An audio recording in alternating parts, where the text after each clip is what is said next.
नमस्कार, मैं हृदय शंकर। न्यूज बाइस्कोप में आप सबों का स्वागत है। बजट सत्र चल रहा है और बजट सत्र के 8वें दिन कई मुद्दों की गूंज सदन में सुनाई दी। सबसे पहले जब विधायक एक एक कर आने लगे तो 1,36,000 करोड़ पर चर्चा होती रही। जेएमएम ने जो कहा था कि कोयले का उठाव रोक देंगे, नाकेबंदी कर देंगे, उस पर बीजेपी ने जवाब मांगा था। तो इस पर सत्ता पक्ष के विधायकों ने, श्वेता सिंह हो या फिर और दूसरे विधायक हो, उन्होंने कहा कि बीजेपी सवाल जरूर खड़े करती है लेकिन जब जवाब देने की बारी आती है तो वो सुनते नहीं, चले जाते हैं। उसके बाद सदन में एक एक कर तमाम विधायकों ने अपने अपने क्षेत्र की समस्याएं उठाई, लेकिन एक बड़ा मुद्दा उभर कर यह सामने आया कि मैया सम्मान की राशि 2,500, लेकिन सेविकाओं, रसोइया और इन्हें 1,500 से 2,000 सैलरी मिल रही है। तो इस पर बीजेपी के विधायकों ने पूछा कि काम करने वालों को कम पैसे और घर बैठने वालों को ज्यादा पैसे क्यों मिल रहे हैं। इस पर भी खूब जमकर नोकझोंक हुई। हम बात करेंगे, हमारे साथ करिश्मा है। करिश्मा, आज जब सदन की कार्रवाई शुरू हुई तो उस दौरान 1,36,000 करोड़ से बातचीत शुरू हुई थी, लेकिन आज सदन में मैया सम्मान और बुजुर्ग पेंशन, विधवा पेंशन, ये मुद्दा छाया रहा। क्या कुछ हुआ इस पर? जी उदय, 8वां दिन था और 8वें दिन भी ये जरूर कयास लगाए जा रहे थे कि 1,36,000 करोड़ का जो मुद्दा है आज एक बार फिर से सदन में गूंजेगा, और बिल्कुल वैसा ही हुआ। सत्ता पक्ष के विधायक और विपक्ष के विधायक आमने सामने रहे। 1,36,000 करोड़ का जो बकाया राशि जिसका भुगतान नहीं हुआ है सरकार की ओर से, ये कहा जा रहा है। तो आपने सुना होगा कि गिरिडीह में जब मुख्यमंत्री हेमंत सोरेन जाते हैं और वहां पर सभा को संबोधित करते हुए वो यही बोलते हैं कि अगर बकाया राशि का भुगतान नहीं होता है तो आर्थिक नाकेबंदी की जाएगी, जो कोयला खनन यहां से जाता है उसे रोक दिया जाएगा, तमाम जो सत्ता पक्ष के विधायक इस सड़कों पर बैठकर आंदोलन करेंगे।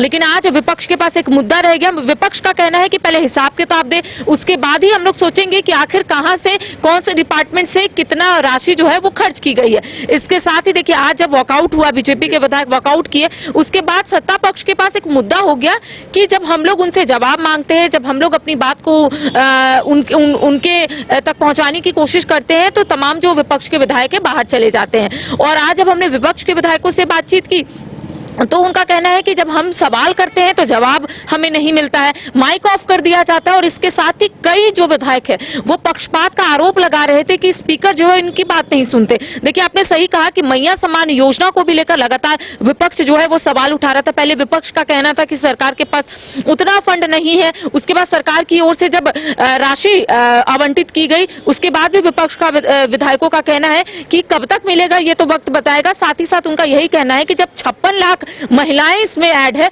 तो ऐसे में सरकार इतने कम राशि को कैसे डिस्ट्रीब्यूट करे। करिश्मा, देखिए, सत्येंद्र तिवारी ने एक बड़ा दिलचस्प सवाल उठाया था। उन्होंने ये पूछा कि भाई किसी को मैया सम्मान के तहत 2,500 रुपए मिल रहे हैं, अगर वो विकलांग हो जाती है तो सिर्फ 1,000 मिलेंगे, तो ये कहाँ का न्याय है? जी, जाहिर तौर पर सत्येंद्र नाथ तिवारी जो गढ़वा से विधायक है अपनी बात को काफी मुखरता से रखते हैं। उनका कहना है कि एक तो घर बैठी महिला है, उनको अगर आप 2,500 दे रहे हैं तो कोई बात नहीं, आप दीजिए, लेकिन जो दिव्यांग है, जो विधवा है, जो वृद्धा है, उनको आखिर सरकार क्यों नहीं पैसे दे रही? 1,000 से बढ़ाकर 2,500 क्यों नहीं दे रही है? सरकार कह रही है कि सरकार के पास फंड है यहाँ की जनता के लिए, तो आखिर सरकार क्यों नहीं दे रही है? सरकार सिर्फ ताल मटोल कर रही है, ऐसा सत्येंद्र नाथ तिवारी ने कहा। हालांकि हमने उनसे पूछा कि आपने क्या सवाल किया था, उनका कहना है कि सदन के पटल पर यही बात गूंज रही है कि अगर सरकार मैयाओं को सम्मान दे रही है तो वृद्धा, विधवा, जिनको सबसे ज्यादा जरूरत है, उन्हें सरकार क्यों नहीं दे रही है? आपने सही एग्जाम्पल कहा कि सत्येंद्र नाथ तिवारी ने कहा कि अगर कोई महिला कहीं जा रही है, अगर वो गिर जाती है, दिव्यांग हो जाती है, तो क्या उन्हें 2,500 जो मिल रहा था उससे घटाकर 1,000 दिया जाएगा?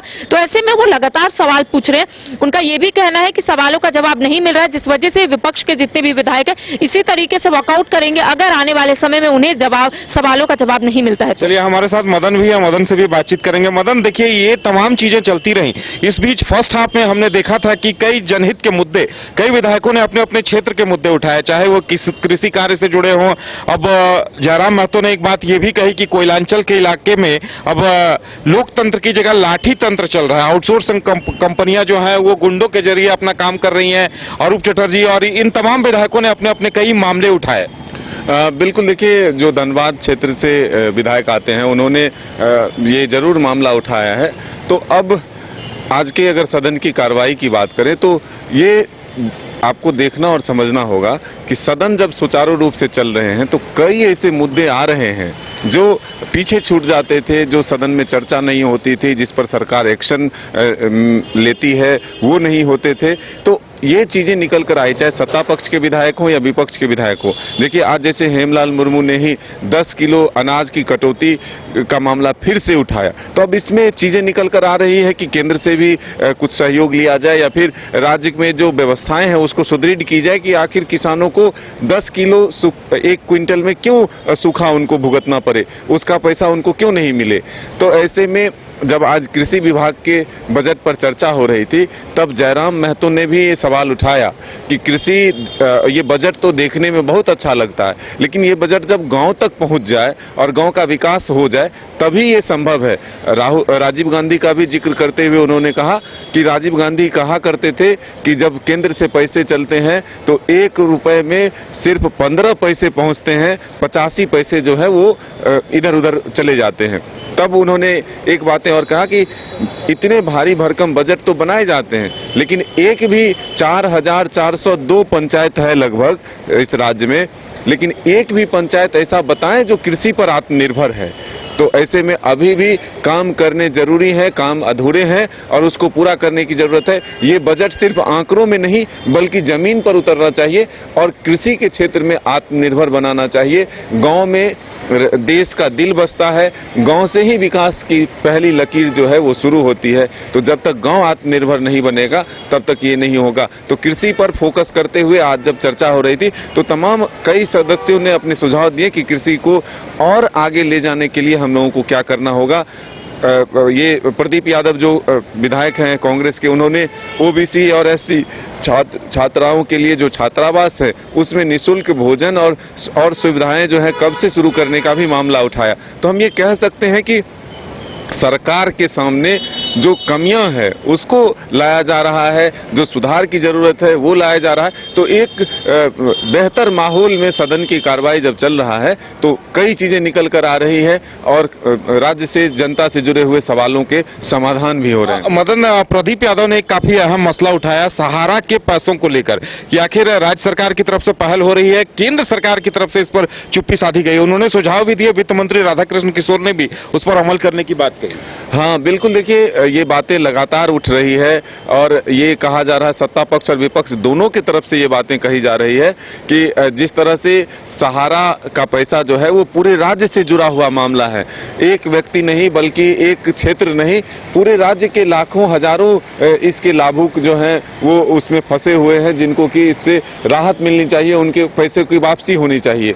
वहीं कल्पना सोरेन जो विधायक है उन्होंने अंतर्राज्यीय सीमा पर जो टोल टैक्स होता है, जो कर टैक्स होता है वो लगाने की बात कही है और ये कहा है कि राजस्व का जो है नुकसान होता है उस पर वित्त मंत्री और संसदीय कार्य मंत्री ने कहा है कि लगभग 300 करोड़ रुपए के नुकसान जो है अगर हम ऑटोमेटिक वहाँ पर राजस्व के लिए टोल टैक्स वसूलते हैं तो उस तरह से उसका लाभ मिल सकता है। तो अब ये जरूर है कि तमाम जो विधायक हैं वो अपनी अपनी बातों को सदन में रख रहे हैं, उन अपनी समस्याओं का समाधान ढूंढ रहे हैं और सरकार की तरफ से कुछ पहल भी हो रहा है, कुछ आश्वासन भी मिल रहे हैं कि आने वाले दिनों में उस समस्या का समाधान हो जाएगा। बिल्कुल, तो कृषि योजनाओं पर चर्चा हुई है। करिश्मा, कृषि योजनाओं पर चर्चा हुई, मंत्री शिल्पी नेहा तिर्की से अमित महतो ने यह पूछा था कि कृषि योजनाओं का प्रचार नहीं हो रहा। वहीं जयराम महतो ने ये मुद्दे उठाए कि भाई 107 कोल्ड स्टोरेज हैं 3 मीट्रिक टन क्षमता के, लेकिन किसानों के हित में इस्तेमाल नहीं हो रहा है। जी, आपने सही कहा कि आज जिस तरीके से सवाल उठाए गए कि कई योजना जो है वो चलाई जा रही है लेकिन योजना जो है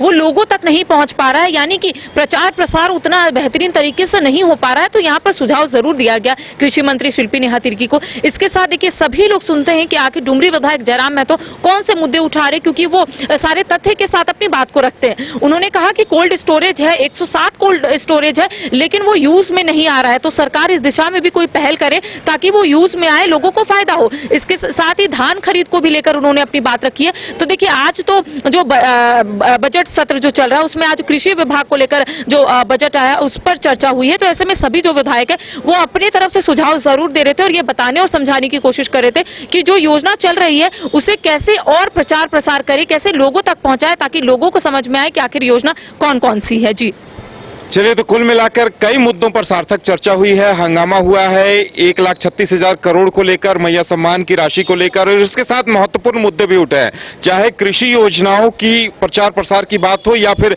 सहारा के निवेशकों के पैसे हों। तो वाकई में जनमुद्दों पर चर्चा हुई है 8वें दिन। उम्मीद की जानी चाहिए कि जो चर्चा हो रही है वो जमीन पर उतरेंगे और इन तमाम योजनाओं का लाभ जनता को भी मिलेगा। फिलहाल इतना ही, हमें दीजिए इजाजत और आप देखते रहिए न्यूज़ बाइस्कोप। नमस्कार।